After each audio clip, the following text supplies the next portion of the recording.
आज हम लोग उत्तर प्रदेश पुलिस के अंतर्गत आने वाले हिंदी के महत्वपूर्ण प्रश्नों को हल करेंगे।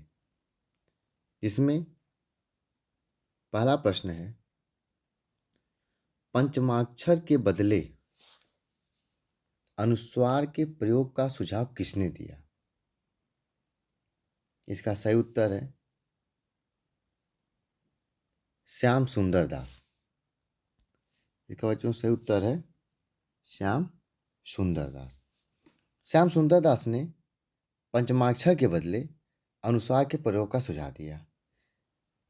जैसे मान लीजिए आपको हिंदी लिखना है, तो हिंदी लिखने के लिए अब न इन्होंने कहा कि ऐसे न लिख के हम इसको, जैसे यहाँ न हमने लिखा, यह पंचमाक्षर के अंतर्गत आता है, तो इसको ऐसे न लिखकर हम अगर हिंदी लिखें तो इस पर बिंदी लगा दें।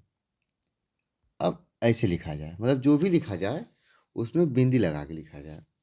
तो अब इसमें क्या सही उत्तर हो जाएगा श्याम सुंदर दास। श्याम सुंदर दास जी ने ही बताया कि पंचमाक्षर के बदले हम अनुस्वार का प्रयोग करें। अब लोग समझ चुके हैं कि पंचमाक्षर कैसे अनुस्वार लगाना है।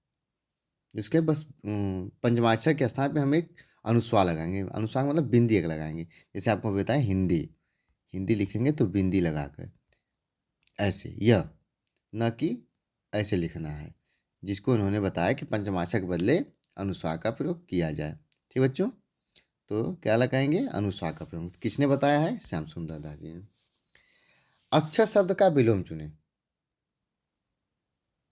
तो अक्षर शब्द का विलोम हो जाएगा क्षर। आगे हम लोग बढ़ेंगे अगले प्रश्न में। हिंदी शब्दकोश में थ का क्रम किस वर्ण के बाद आता है? तो इसको आप लोग करने की कोशिश करेंगे प्रश्न को। तो इसका सही उत्तर होगा त्र के बाद। जो थ आता है बच्चों, ये जो हम छोटी क्लासों में पढ़ते हैं उसमें त के बाद थ आता है। लेकिन जब आप लोग शब्दकोश पढ़ेंगे, जिस प्रकार आप लोग जब इंग्लिश की डिक्शनरी पढ़ते हैं, तो उसमें एक क्रम से होता है कि ए के बाद बी के बाद सी आता है। यह उसका एक क्रम होता है। उसी प्रकार हिंदी का एक अलग शब्दकोश है, जिसके अंतर्गत आपको बताया जाता है कि किसका क्रम किसके बाद आता है। अगर आप त की बात करें तो त के तुरंत बाद त्र आता है, न कि थ आता है। और त के बाद त्र के बाद तब जाके थ। तो इसलिए इसमें थ का क्रम त्र के बाद आएगा। चलिए अगला प्रश्न हम चलते हैं। उप विराम चिन्ह की पहचान करना बच्चों। तो इसमें उप विराम चिन्ह कौन सा है? आपका विकल्प सही है ऑप्शन ए। यह उप विराम चिन्ह होता है। यह बच्चों जहां पे लग जाता है तो यह उसकी सीमा का निर्धारण कर देता है। जैसे अगर किसी के मान लिख दिया लड़का अच्छा, लड़का और उप विराम लगा के अच्छा लिख दिया, तो जिससे हमको यह करना होगा कि बस उसकी अच्छाई को ही बताना है, न कि उसकी बुराई को। यह उप विराम चिन्ह जो होता है, यह एक सीमा का निर्धारण कर देता है। तो आपका सही उत्तर हो जाएगा ऑप्शन ए। अब बच्चों अगला प्रश्न है, निम्नलिखित में से चंपू काव्य है। चंपू काव्य बच्चों क्या होता है? पहले तो आपको सबसे पहले जानना होगा कि चंपू काव्य क्या होता है। चंपू काव्य वह होता है जो काव्य और गद्य, मतलब पद और गद्य दोनों में लिखा जाए, दोनों को मिला के लिखा जाए, तो ऐसा काव्य क्या कहलाता है? चंपू काव्य कहलाता है। जिसके अंतर्गत अब इसमें पूछा गया है कि इसमें चंपू काव्य क्या है। तो बच्चों इसमें चंपू काव्य है यशोधरा। यशोधरा एक चंपू काव्य है। ऑप्शन आपका बी सही हो जाएगा। ऑप्शन बी, इसमें एक चंपू काव्य क्या है? यशोधरा। यशोधरा बच्चों यह मैथिली शरण गुप्त जी के द्वारा लिखी गई यह रचना है। इसमें जो यशोधरा है यह गौतम बुद्ध की पत्नी का नाम है यशोधरा, जैसा कि आप लोग जानते हैं। उन्हीं के नाम पे इस काव्य का नाम यशोधरा पड़ा। यह एक चंपू काव्य है जिसमें आपको बताया ना चंपू काव्य क्या होता है, जिसमें पद और गद्य दोनों मिला के लिखा जाता है, दोनों का मिक्स रूप होता है।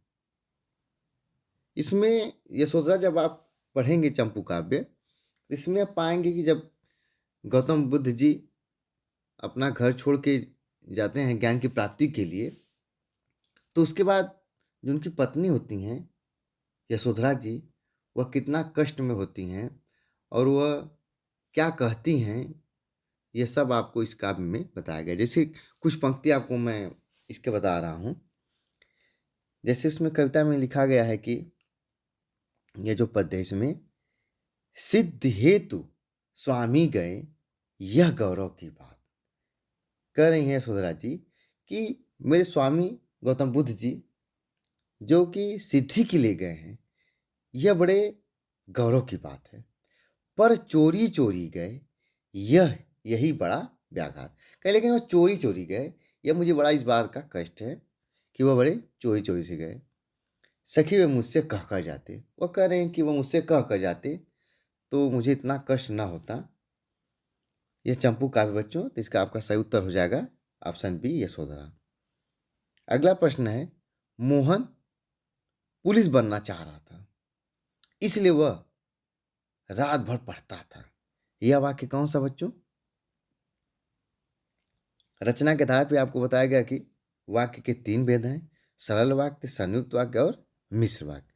जिसमें आपको बताया गया कि सरल वाक्य एक सिंपल वाक्य होता है, इसमें कोई जोड़ तोड़ का मामला नहीं होता है। मिश्र वाक्य में आपको बताया गया जब एक वाक्य दूसरे वाक्य पर आश्रित हो तो वह मिश्र वाक्य होता है। संयुक्त वाक्य में क्या होता है, 2 स्वतंत्र वाक्य होते हैं और जिनको कोई दोनों स्वतंत्र वाक्यों को जोड़ देता है। कोई ऐसा शब्द आता है जो दोनों स्वतंत्र वाक्यों को जोड़ देता है, तब वाक्य क्या कहलाता है बच्चों? तब वह वाक्य संयुक्त वाक्य कहलाता है। तो यहाँ 2 अलग अलग वाक्य हैं। मोहन पुलिस बनना चाह रहा था एक वाक्य, दूसरा वाक्य वह रात भर पढ़ता था। अब दोनों को जोड़ा कौन? इसलिए। यह जो इसलिए शब्द है इसने दोनों वाक्यों को जोड़ दिया, तो इसलिए यह जो होगा आपका ऑप्शन सी। क्या ऑप्शन सही हो जाएगा? ऑप्शन सी संयुक्त वाक्य। यह 6वां जो प्रश्न है इसका सही उत्तर हो जाएगा ऑप्शन सी संयुक्त वाक्य। आगे बढ़ते हैं हम लोग। हिंदी भाषा में सर्वाधिक किस भाषा का प्रयोग हुआ है? बच्चों हिंदी भाषा में सर्वाधिक फारसी भाषा का प्रयोग हुआ है।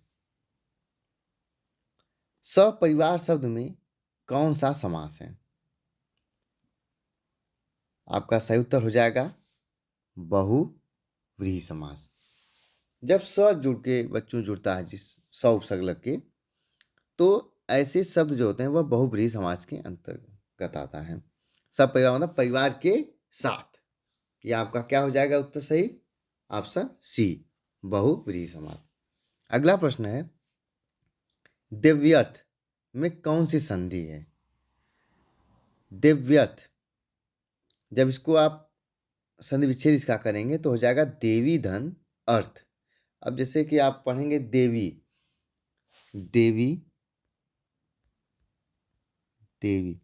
धन अर्थ हो जाएगा, तो जो यह ई की मात्रा है, बड़ी की जो मात्रा है, यह हो जाएगा बच्चों य, और वह जो है वह हो जाएगा इसमें से जब ई जो वह में से ई जब निकल जाएगा तो वह क्या हो गया? आधा हो गया, वह हो गया आधा। और जो ई की मात्रा है ई, वह य बन गया। तो ई य उ व री र आप जानते हैं यह किस संधि में होता है? यह आपकी यड़ संधि में होता है। तो आपका ऑप्शन सही ऑप्शन ए। अगला प्रश्न, लंबी बाहें कलभ करसी में कौन सा अलंकार है? यह बच्चों श्री कृष्ण जी की बाहों की तुलना हाथी की सूंड से की गई है। तो जब किसी की उपमा किसी से की जाए, मतलब तुलना किया जाए, उपमा दिया जाए, एक की तुलना या एक की उपमा दूसरे से दिया जाए, तो जब उपमा दिया जाता है या तुलना किया जाता है तो ऐसे जो अलंकार होते हैं वह उपमा अलंकार के अंतर्गत आते हैं। अगला प्रश्न है, संचार माध्यमों में हिंदी के किस रूप का प्रयोग होता है? इस प्रश्न को आप लोग करने का पूरा प्रयास करेंगे कि संचार माध्यमों में हिंदी के किस रूप का प्रयोग होता है। तो इसका सही उत्तर है ऑप्शन डी, व्यवहारिक रूप का। जो संचार माध्यम में हिंदी का प्रयोग किया जाता है वह एक व्यवहारिक रूप का किया जाता है। चलिए आगे हम लोग बढ़ेंगे। दोहा और रोला किस प्रकार के छंद हैं? इसको आप लोग थोड़ा एक बार ध्यान से देखेंगे। दोहा और रोला किस प्रकार के छंद हैं? बच्चों आपका सही उत्तर इसमें हो जाएगा, थोड़ा प्रयास कीजिए आप लोग। इसका सही उत्तर हो जाएगा ऑप्शन डी, अर्धसम्मातिक और सम्मातिक। अर्धसम्मातिक के अंतर्गत आप जानते हैं दोहा, सोरठा, बरवे और उल्लाला आता है। सम्मातिक के अंतर्गत चौपाई, रोला और इसके और भी भेद हैं, जिसमें दोहा जो है यह अर्धसम्मातिक है और रोला जो है यह सम्मातिक है। यहाँ पे कभी कभी एक प्रश्न और बन जाता है कि दोहा का उल्टा कौन सा छंद होता है? तो बच्चों दोहा का उल्टा सोरठा होता है। चलिए आगे हम लोग बढ़ते हैं। किस भाव की परिपक्व अवस्था को रस कहते हैं? तो बच्चों आप जानते हैं कि हमारे अंतर्गत हमारे मन में बहुत से भाव होते हैं, भाव बहुत से विद्यमान होते हैं। भाई हमारे अंदर सब भाव विद्यमान होते हैं, लेकिन जब वही परिपक्व अवस्था में हो जाता है तो वही रस का रूप धारण कर लेता है। तो कौन सा भाव होता है जो परिपक्व अवस्था में रस का रूप धारण कर लेता है? तो आपका ऑप्शन सही हो जाएगा ऑप्शन बी, स्थायी भाव। जब स्थायी भाव बच्चों परिपक्व अवस्था में होता है तो वह क्या होता है? वह रस का निर्माण करते हैं। जैसे हमारे अंदर हंसी भी है, गम भी है, हमको घृणा भी है और हमको प्रेम भी है, सभी भाव हैं।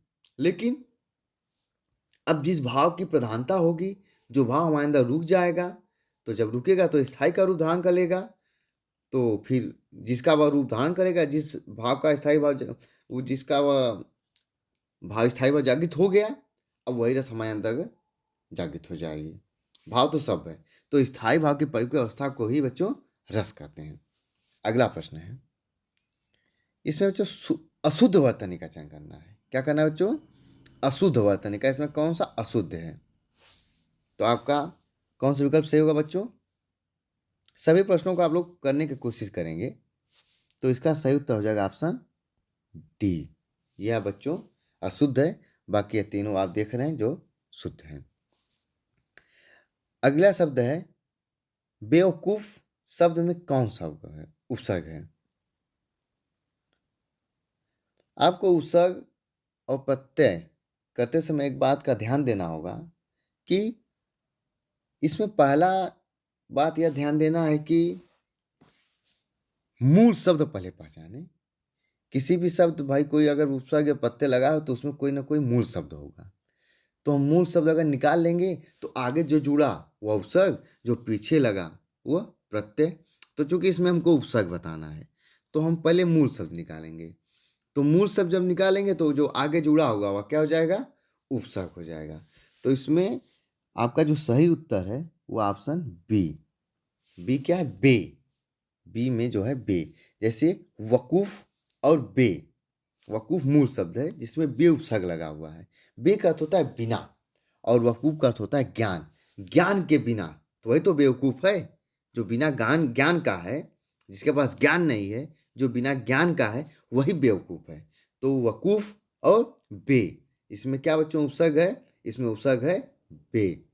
तो मूल शब्द क्या है? वकूफ। वकूफ का अर्थ क्या होता है बच्चों? ज्ञान। तो इसका सही उत्तर हो जाएगा ऑप्शन बी। अगला प्रश्न, बढ़ती शब्द में कौन सा प्रत्यय है? अब वही बात, मूल शब्द, बढ़ती शब्द में आपको बताना प्रत्यय। तो बच्चों प्रत्यय कहाँ लगता है?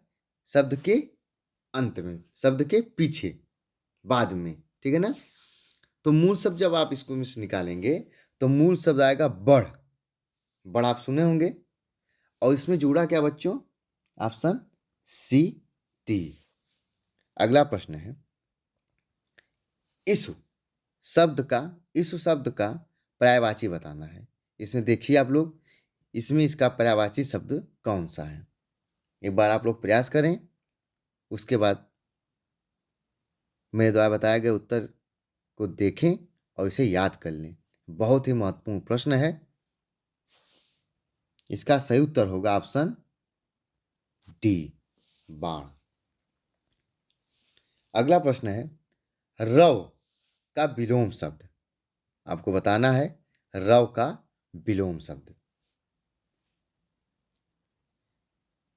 पहले किसी भी शब्द का, चाहे वह विलोम हो, चाहे वह पर्यायवाची हो, उपसर्ग हो, प्रत्यय हो, शब्द का अर्थ जानना ज़्यादा जरूरी होता है।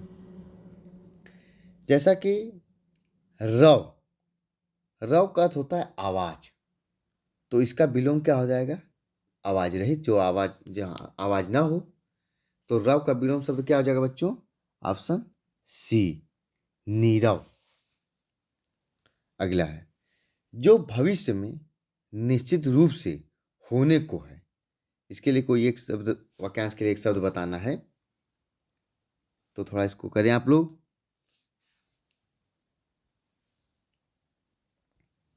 इसका सही उत्तर हो जाएगा ऑप्शन ए, भवितव्य। अब लोग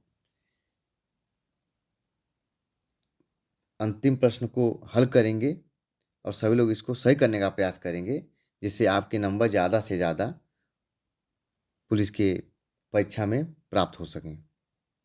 मित्र पढ़ता होगा, मित्र, मित्र बच्चों पढ़ता होगा। इस वाक्य में काल पहचानना है। मित्र पढ़ता होगा, इस वाक्य का काल पहचान करें। अब देखिए यहाँ पर 4 विकल्प दिए गए हैं, पूर्ण भूतकाल, संदिग्ध भूतकाल, अपूर्ण वर्तमान काल और संदिग्ध वर्तमान काल। जिसमें आपका सही उत्तर होगा, थोड़ा प्रयास करें आप लोग, इसमें सही उत्तर होगा ऑप्शन डी, संदिग्ध वर्तमान काल। देखिए संदिग्ध वर्तमान काल में, चाहे वह संदिग्ध भूतकाल, क्योंकि भूतकाल और वर्तमान काल में ही संदिग्ध आता है, थोड़ा इसका नियम जान लें। संदिग्ध चाहे भूतकाल हो, चाहे वह वर्तमान काल हो, दोनों में होगा या होगी आता है। दोनों में, संदिग्ध भूतकाल में भी और संदिग्ध वर्तमान काल में। अंतर बस इतना होता है कि संदिग्ध वर्तमान काल का जो अंतिम, जैसे वाक्य जब देखेंगे तो इसका जो अंतिम में होगा, जहां पे होगा होगी होगा, उससे पहले ता ती ते लगा होगा। अगर ता ती ते लगा हुआ है तो, और उसके साथ होगा या होगी है, तो वहां पे संदिग्ध वर्तमान काल होता है। और यही अगर ता ना होकर बस होगा होगी या ये करके होगा होगी हो, तो वहां पे संदिग्ध भूतकाल होता है। तो आप लोग, हमको लगता है एकदम अच्छे से समझ गए होंगे। संदिग्ध वर्तमान काल क्या होगा? होगा या होगी होंगे, उसमें होगा होगी लगे होंगे, और उससे पहले ता ती ते का जुड़ा होगा शब्द के अंत में, ता ती ते, जैसे यहाँ पे देख रहे हैं आप, ता जुड़ा है और उसके बाद होगा है। ठीक, तो अगर ऐसा आपको कहीं दिखेगा तो वह आपका सही विकल्प संदिग्ध वर्तमान काल होगा। ता हो और होगा हो, तो ता ती ते, उसके साथ होगा जुड़ा हो, तो वहाँ पे आपका सही उत्तर हो जाएगा संदिग्ध वर्तमान काल। धन्यवाद बच्चों। अब हम लोग अगला अभ्यास प्रश्न करेंगे।